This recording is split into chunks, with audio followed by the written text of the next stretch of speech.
Yo, what up, though? What up, though? This is Brian Onrea. This is the Brian Onrea Initiative, the Brian Onrea Podcast. Whatever you want to call it, this is my platform where I get to express myself, and we're here for another episode.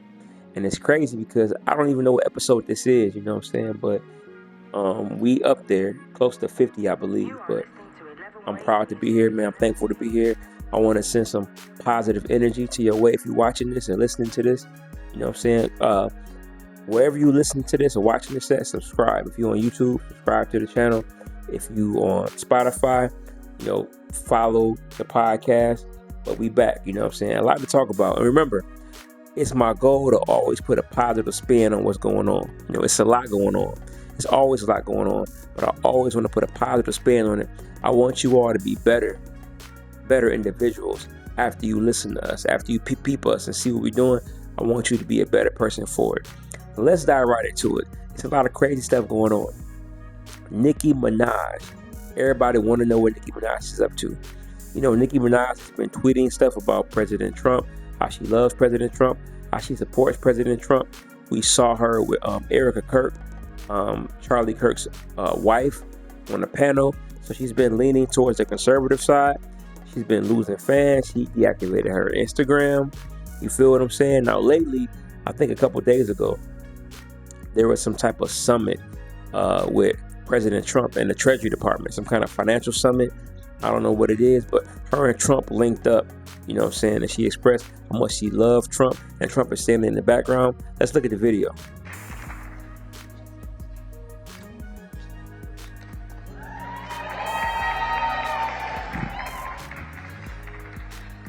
Hello.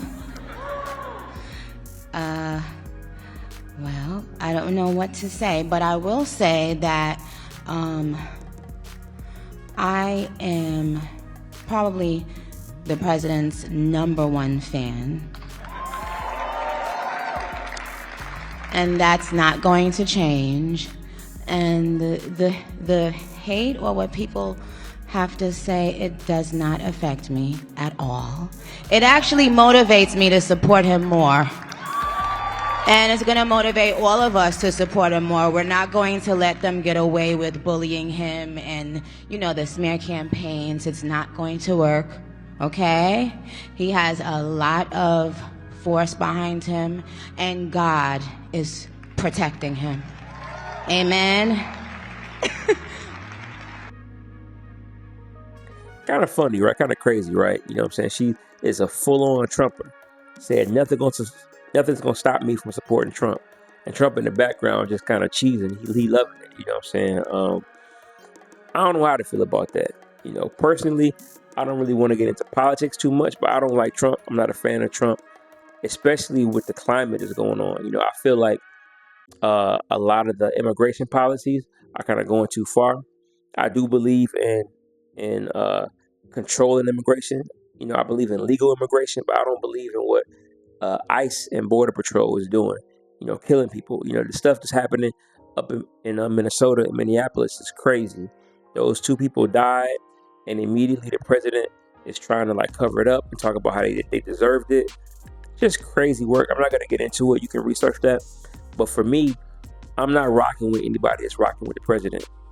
I do respect the office of the presidency, but I can't rock with the whole thing, man. But Nicki Minaj, standing up there talking about she's Trump's #1 fan. I don't know. How do y'all feel about it? Because on one hand, it's like, can you separate the artist from the person? And I've said it before on record. I believe that Nicki Minaj is the best female rapper ever. She's the GOAT female rapper.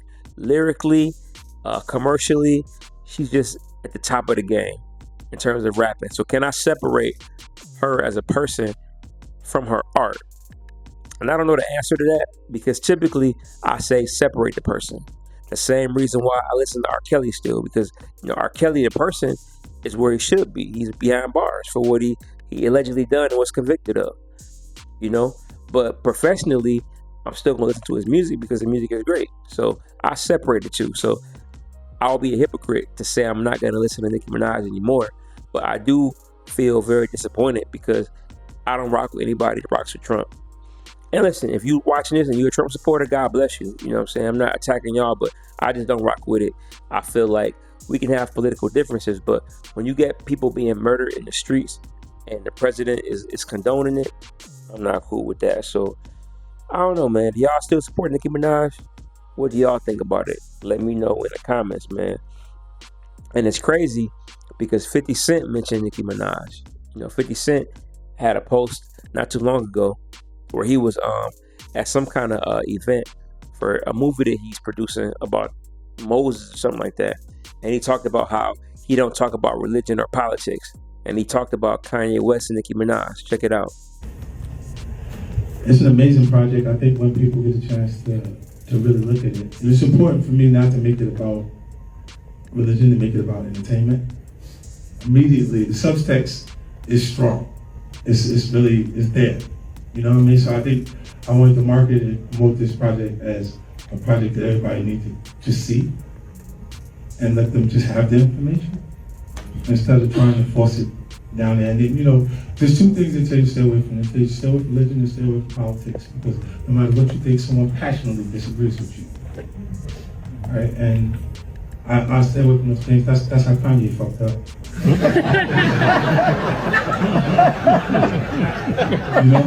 And Nicki said some shit. It feels crazy, but it is very accurate. So 50 Cent is gonna play it safe. I'm not talking about religion or politics, so he's not taking a stand at all. Now, you might call that a smart business move from a business perspective, because, like he said, you don't want to alienate anybody. You don't want to alienate a fan base. This is the same guy that's quick to attack people, though, and alienate folks. So it's kind of weird that he don't want to take that position. Do you think that artists should take a stand? Is it cowardly to say I'm not gonna support anybody politically? Is that a coward? Is 50 Cent being a coward by not taking a stand? Or is he being smart and playing it down the middle and playing it neutral as he should? I don't know. Is making money the more important thing, or is standing for something? I keep thinking about those people who were killed in Minnesota and how they were just protesting and they were killed, and how the president and his whole team is trying to justify it. I don't know. So I think that artists should take a stand. They should stand up and say, you know what, we ain't dealing with this. You know what, we ain't rocking with this. I don't know, man. But anyway, 50 Cent also mentioned Kanye West. How Kanye West said some stuff. And if you've been following Kanye West, or Ye as he prefers to be called now, I don't know why he calls himself Ye instead of Kanye. I think Kanye was fine. But anyway, Ye made a lot of anti-Semitic statements in the past. He had a song called Hail Hitler, which is nuts. He was selling swastikas on his website, Yeezy.com. Just crazy stuff. And for me, I was done with Kanye. I think I said it publicly on this platform. I'm done with Kanye. However, recently, Kanye took out an ad in the New York Times where he basically apologized for his anti-Semitic statements. He apologized to the black community for statements, when he said slavery was a choice, and siding with Hitler. Hitler didn't like black people or Jews. So he apologized to the black community. He apologized to the Jewish community. And he said that he is extremely bipolar. He said that he also had an interview with Vanity Fair where he followed up the apology in Wall Street Journal with an interview. Now, what's interesting, though, in the interview, he said all the right things, but upon further investigation, we find out that he actually didn't sit down face-to-face with anyone. Vanity Fair sent him the questions ahead of time in email form, and Kanye chose to answer some of the questions back. He didn't answer all the questions. They asked him about the Nick Fuentes guy, who was clearly a racist, how he feels about him. He didn't respond to that particular question. He responded in email form, and it just seems really weird. Me personally, I'm always down for accepting folks' apology and giving a second, maybe a third or fourth chance, maybe. Because I believe in God, and I believe that God gives us a bunch of chances. So, we got to be forgiving as humans. I'm with that. But I'm a little skeptical of Kanye, because I want to see Kanye sit down and do an interview and talk naturally, not talk in PR terms. Because he's talking real slick, real polished rather, Or slick, polished, same thing. He was talking real polished in these Vanity Fair questions that he answered. Basically, he said that he got into a car accident in 2002, which caused his jaw to be wired shut. He made the song Through the Wire, right? And he was saying that he had a brain injury from that crash, but he was never diagnosed from the brain injury until recently. And he said he had a manic episode for like 4 months in 2025. And basically, he blamed all his behavior the last few years on being bipolar. Interestingly enough, Gucci Mane and his wife talked about this on the Breakfast Club and was saying that they see the same thing in Kanye West. So it kind of makes sense, a little bit. But I think that we got to give Kanye West time. On the surface, I, as an African American, as just an American who loves people, will accept his apology, but we got to see, Is he apologizing so he can sell stuff on his website? Is he apologizing because he got a new album coming out? His new album, Bully, is coming out pretty soon. And Kanye even answered this. He said, listen, I was doing well before this happened. He's one of the top string artists in the world. His clothes sell well prior to the apology. He was still making sales before he apologized. So to his point, maybe it's not for the sales, but at the same time, he was doing well, but he wasn't doing like historically well. Like 2007, 2010, 2012 well. Maybe he wants to get to those heights, so he want to apologize and clean up his act. I don't know. I can't answer that question. Only he can answer that question, man. But I want to see a real interview with Kanye West, and I want to give it time before I fully trust Kanye West. So right now, I accept his apology, but I don't trust him. You feel what I'm saying? Speaking of trust, man, do you trust A$AP Rocky with your music? A$AP Rocky is celebrating a #1 album, Don't Be Dumb. He sold 123,000 copies the first week and got a #1 album in the country. His girlfriend Rihanna tapped in, was like, yeah, my baby daddy got a #1 album. Real funny, but the album is pretty cool though. I listened to it. He got producers like Cardo, Thundercat, Hit Boy, Ranch, T-, Will.i.am on there. My favorite songs in there is Stay Here for Life, Stop Snitching, Punk Rocky, Whiskey, and The End. Those are my favorite songs, but it's pretty good. My daughter was telling me about it the other day. My teenage daughter was saying she liked the A$AP Rocky album. You know what I'm saying? I think it's dope. I think A$AP Rocky is dope. What do y'all think? Did y'all hear the album? Y'all think it's dope? And I think he's got a deluxe coming out soon, so we'll cover that if that does come out. Speaking of coming out, Fabulous ain't dropped an album in a while, or a mixtape, I don't think. But there's a lot of chatter online about Fabulous versus Lloyd Banks. Who's better?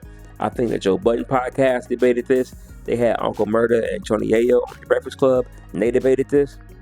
50 Cent chimed in. You know what I'm saying? He kind of was dissing both Fabulous and Lloyd Banks. But I don't know, man. Personally, I like Fabulous better as an artist. I like Fab better. Lloyd Banks can spit, he can rap, but I don't like Lloyd Banks' voice. I don't like that. I don't like that personally. So I prefer Fab. I think Fab is a better lyricist, and Fab make the better music, in my opinion. But what do y'all think? This seems like a New York debate because these are both New York artists. You got Queens versus Brooklyn. But I'm just going to go with Fab. What do you all think? Is Fab or is Lloyd Banks better? But God bless them both. You know what I'm saying? They both are doing their thing. Salute to them. Speaking of doing their thing, I want to send a shout out to HaHa Davis before I end this podcast. HaHa Davis, I saw something interesting. He posted a skit online the other day. This shit won't even fucking melt. This probably ain't even fucking snow. This shit need to go to the fucking lab, bro. This shit ain't fucking real. This ain't fucking snow. Ain't no way this is snow. This shit won't fucking melt. I'm sending this shit to the fucking lab. Are they up there having drug trafficking? I'm not judging nobody, but somebody gotta tell me something. Are they having drug trafficking? This shit won't even fucking melt. We in a fucking apocalypse. We about to die. Sit the hell down. And a lot of people was hating on the skit, saying he wasn't funny no more, saying he washed up. At one point, HaHa Davis was so big, getting reposted everywhere. And, he might have cooled down a little bit, but he's still very successful. This man been on comedy tours. He's been in movies. He's got millions of followers. He's doing well. You know what I'm saying? He might not be at the highest popularity, but he's doing well for himself, and he's still getting started. He's still young in the game. So shout out to High Davis. But a lot of people was hating on him, saying he's not funny. And it's just weird how people will build you up to take you down. They'll build you up just to take you down. Now, Haha has some pretty scathing replies to these people. You know what I'm saying? One guy was a rapper from Atlanta. I forgot his name. Blue Capone or Blue something, I don't know. This dude was saying that Haha fell off and he was whack. I went to this dude Capone's Spotify page. This dude got 18 monthly listeners. Trying to clown somebody, talking about somebody washed up or fell off. Dude, listen, it's nothing wrong with starting small. It's nothing wrong with having 18 followers, 1-8. It's nothing wrong with having a handful of followers to get started. I'm not knocking that. If that's you, cool, keep striving. You can build it up from there. But don't be trying to hate on nobody while you struggling. You a struggling rapper. You're trying to hate on somebody who has had success. You know, he washed up. You was never washed in the first place. You was never popping in the first place. Don't be haters, y'all. Don't be it. Don't be a hater. Don't be haters. Show some love, man. Just because somebody has, listen, I don't like everything Haha posts. You know what I'm saying? Some things I love what he posts sometimes. But to say he fell off, that's just lame, man. That's lame, and we gotta do better. You feel what I'm saying? So shout out to Haha Davis. Shout out to you. If you at home chasing your dreams, keep striving. If you're a music artist, you got 5 listeners a month, let's double to 10.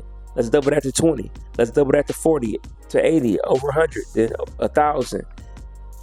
Never give up. You know what I'm saying? Follow your passions, follow your dreams, but don't be a hater. Listen, I love y'all. This is the Brian Onrea Podcast, the Onrea Initiative episode. I don't know what it is. Please like this, put comments, let me know what you think, and subscribe to the channel. You feel what I'm saying? We're doing big things. Love y'all.